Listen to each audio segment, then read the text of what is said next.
Hello guys, അസ്സലാമു അലൈക്കും. Welcome to Seema foods. അപ്പോൾ ഇന്ന് നിങ്ങൾക്ക് ഞാൻ ഷെയർ ചെയ്യുന്നത് റംസാൻ സ്പെഷ്യലായിട്ട് ചിക്കൻ ചീസി റോൾ അല്ലെങ്കിൽ ബ്രെഡ് റോൾ, ഇപ്പോൾ എന്ത് വേണേലും പറയാം.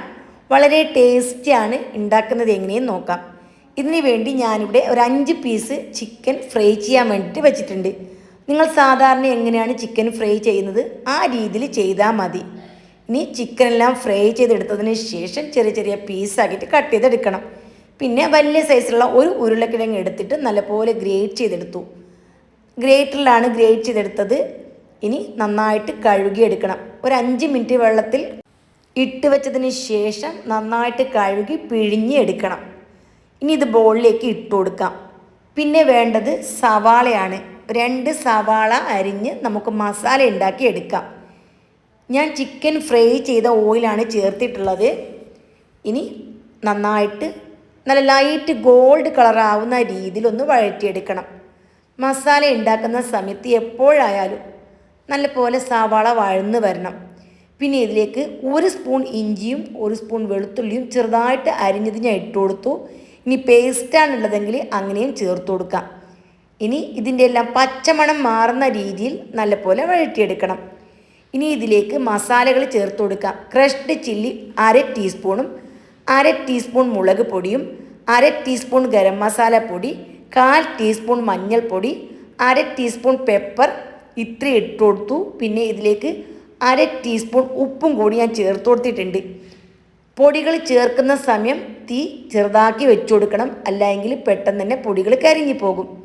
ഇനി ഉപ്പും ചേർത്ത് കഴിഞ്ഞാൽ പിന്നെ ഇതിലേക്ക് ചേർക്കേണ്ടത് ചെറുതായിട്ട് അരിഞ്ഞു വെച്ചിരിക്കുന്ന ചിക്കനാണ്. ചിക്കൻ എത്രത്തോളം കൂടുതൽ ഇടുന്നുവോ അത്രത്തോളം നമ്മുടെ മസാലയ്ക്ക് ടേസ്റ്റ് കൂടും. ഇനി ചിക്കനെല്ലാം ഇട്ടതിന് ശേഷം നന്നായിട്ട് ഇതിൻ്റെ വെള്ളമൊക്കെ ഒന്ന് വറ്റിച്ചെടുക്കണം. പിന്നെ ഇതിലേക്ക് കുറച്ച് മല്ലിയിലയും കൂടി ഞാൻ ഇട്ട് കൊടുത്തിട്ടുണ്ട്. എല്ലാം കൂടി നന്നായിട്ട് മിക്സാക്കി വെള്ളമൊക്കെ ഒന്ന് വറ്റിച്ചെടുക്കണം. എപ്പോൾ മസാല ഉണ്ടാക്കുമ്പോഴും നമ്മൾ സ്നാക്സിന് വേണ്ടി ഉണ്ടാക്കുന്ന സമയത്ത് നല്ലപോലെ ഡ്രൈ ആക്കി എടുക്കണം. പിന്നെ ഇതിലേക്ക് വേണ്ടത് 2 മുട്ടയാണ്. നല്ല വലിയ സൈസിലുള്ള 2 മുട്ടയാണ് ഞാൻ എടുത്തിട്ടുള്ളത്. പിന്നെ 5 പീസ് ബ്രെഡ് എടുത്തിട്ടുണ്ട്. വീഡിയോയിൽ 4 പീസാണ് കാണിച്ചത്. ഞാനിതിലേക്ക് 5 പീസാണ് ചേർത്തിട്ടുള്ളത്.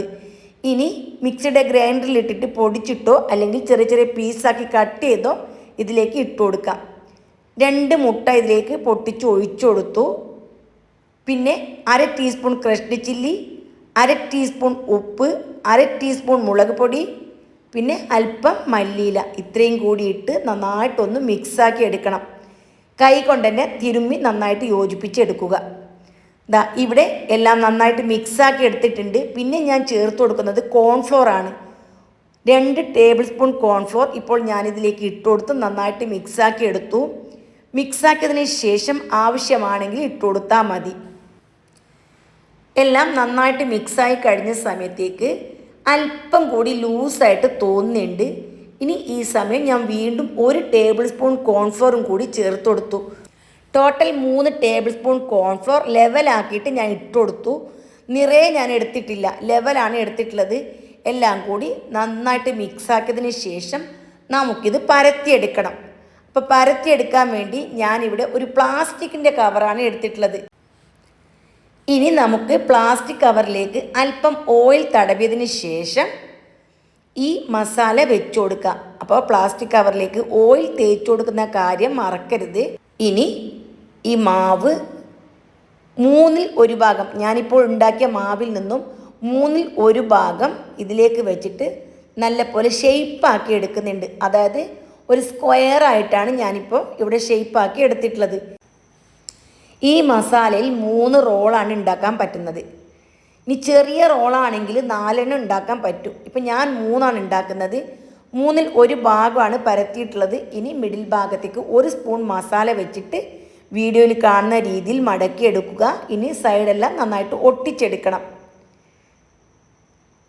വീഡിയോ ശ്രദ്ധിച്ചാൽ നിങ്ങൾക്ക് മനസ്സിലാകും. നല്ലപോലെ പ്രസ് ചെയ്ത് മടക്കിയെടുക്കണം. അപ്പോൾ ശ്രദ്ധിക്കേണ്ട കാര്യം, പ്ലാസ്റ്റിക് കവർ ഇല്ല എങ്കിൽ കയ്യിൽ നന്നായിട്ട് ഒട്ടും. ഇനി പ്ലാസ്റ്റിക് കവറിന് പകരം ബട്ടർ പേപ്പറും യൂസ് ചെയ്യാം. അതാകുമ്പോൾ കുറച്ചും കൂടി നല്ലതാണ്. ഇനി പാൻ ചൂടാക്കി ഇതിലേക്ക് ചിക്കൻ ഫ്രൈ ചെയ്ത ബാക്കി ഓയിൽ ഉണ്ടായിരുന്നു, അതിൽ നിന്നും 1 സ്പൂൺ ഒഴിച്ചു കൊടുത്ത് ചൂടായതിനു ശേഷം ഇതിലേക്ക് ഈ റോൾ ഇട്ട് കൊടുക്കണം. നമുക്ക് വീണ്ടും മറ്റേതും കൂടി പരത്തിയെടുക്കാം. പാനിൻ്റെ തീ വളരെ ചെറുതായിരിക്കണം, അല്ല എങ്കിൽ മറ്റേത് പരത്തുന്ന സമയം കൊണ്ട് നമ്മൾ അടുപ്പിൽ വെച്ചത് കരിഞ്ഞു പോകും. രണ്ടാമത്തേതും നല്ലപോലെ പരത്തി ഷെയ്പ്പാക്കി മിഡിലിൽ മസാല വെച്ചിട്ട് ഒന്ന് മടക്കിയെടുക്കണം. മടക്കുന്ന രീതി ശ്രദ്ധിക്കണം. ഒട്ടും മസാല പുറത്ത് പോകാനോ പൊടിഞ്ഞു പോകാനോ പാടില്ല. ഇനി ഇതും നന്നായിട്ടൊന്ന് ഷെയ്പ്പാക്കി എടുക്കുക. വീഡിയോ ശ്രദ്ധിക്കുക.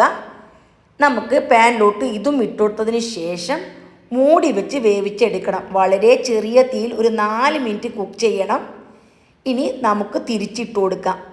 അപ്പോൾ ടോട്ടൽ ഏകദേശം 8 മുതൽ 10 മിനിറ്റ് കൊണ്ട് നമുക്ക് ഈ റെസിപ്പി വെന്ത് കിട്ടും. അപ്പോൾ 2 ഭാഗവും തിരിച്ചും മറിച്ചും ഇട്ട് ഇത് വേവിച്ചെടുക്കണം. കൂടുതൽ തീയായാൽ പെട്ടെന്ന് കരിഞ്ഞു പോകും. ചെറിയ തീയിൽ വേണം വേവിച്ചെടുക്കാൻ. ഈ പാനിൽ തന്നെ 3ഉം ഒന്നിച്ചിട്ട് നമുക്ക് കുക്ക് ചെയ്യാൻ പറ്റും. ഇനി അത് വേവുന്ന സമയം കൊണ്ട് ഇതിലേക്ക് ആവശ്യമുള്ള ചീസ് ഒന്ന് റെഡിയാക്കി എടുക്കാം. അപ്പോൾ നിങ്ങളുടെ കയ്യിൽ ചീസ് ഇല്ല എങ്കിൽ ആ ഭാഗം സ്കിപ്പ് ചെയ്യാം. ചീസ് ഇല്ലാതെയും നമുക്ക് ഈ റെസിപ്പി ഉണ്ടാക്കാൻ പറ്റും. അങ്ങനെയും വളരെ ടേസ്റ്റി തന്നെയാണ്. പിന്നെ കുഞ്ഞുങ്ങൾക്കൊക്കെ കൊടുക്കുന്ന സമയത്ത് ചീസ് ഇട്ടാൽ അവർക്ക് ഭയങ്കര ഇഷ്ടപ്പെടും. അതുകൊണ്ട് തന്നെ ഞാൻ ചീസൊക്കെ ഇട്ടിട്ടാണ് ഉണ്ടാക്കുന്നത്. എൻ്റെ കയ്യിൽ ചീസ് ഉണ്ട്. ഇനി പാനിൻ്റെ തീ കൊള്ളാത്ത ഭാഗമൊക്കെ ഉണ്ടെങ്കിൽ വീഡിയോയിൽ കാണുന്ന രീതിയിൽ പാനിലേക്കൊന്ന് കൊള്ളിച്ച് കൊടുക്കണം. ഇനി മൂടി വെച്ച് നമുക്ക് വേവിച്ചെടുക്കാം. ഇപ്പോൾ നന്നായിട്ട് കുക്കായിട്ടൊക്കെ വന്നിട്ടുണ്ട്. ഇനി നമുക്കിതിൻ്റെ മുകളിലായിട്ട് കുറച്ച് ചീസും കൂടി ഇട്ട് കൊടുക്കാം. മൊസറല്ല ചീസാണ് ഞാനിവിടെ ഇട്ട് കൊടുത്തിട്ടുള്ളത്. ഇത് ഇട്ട് കൊടുത്ത് കഴിഞ്ഞാൽ 1 മിനിറ്റ്, കൂടുതൽ ടൈം വെക്കണ്ട, 1 മിനിറ്റ് കൊണ്ട് തന്നെ ഈ ചീസ് നല്ലപോലെ മെൽറ്റായി കിട്ടും. നമുക്കിത് മൂടി വെച്ച് മെൽറ്റാവുന്നത് വരെ ഒന്ന് വെയിറ്റ് ചെയ്യാം. പിന്നെ ഇതിൻ്റെ മീതിയായിട്ട് ഞാൻ കുറച്ച് ചില്ലി ഫ്ലേക്സും ഒറിഗാനോ ഇട്ട് കൊടുത്തിട്ടുണ്ട്. നിങ്ങളുടെ കയ്യിൽ ഉണ്ടെങ്കിൽ ഇട്ട് കൊടുക്കാം. ഇനി ഇല്ല എങ്കിൽ ഈ ഭാഗം സ്കിപ്പ് ചെയ്യാം. ഇനി മസാല ഉണ്ടാക്കുന്ന സമയത്തും ക്രഷ്ഡ് ചില്ലി നിങ്ങളുടെ കയ്യിൽ ഇല്ല എങ്കിൽ അല്പം മുളക് പൊടി അധികം ഇട്ട് കൊടുത്താൽ മതി. എൻ്റെ ഈ വീഡിയോ നിങ്ങൾക്കെല്ലാം ഇഷ്ടപ്പെട്ട് കാണുമെന്ന് വിചാരിക്കുന്നു. തീർച്ചയായും ട്രൈ ചെയ്ത് നിങ്ങളുടെ വിലയേറിയ ഉപദേശം അറിയിക്കുക. വീണ്ടും കാണാം. Bye bye.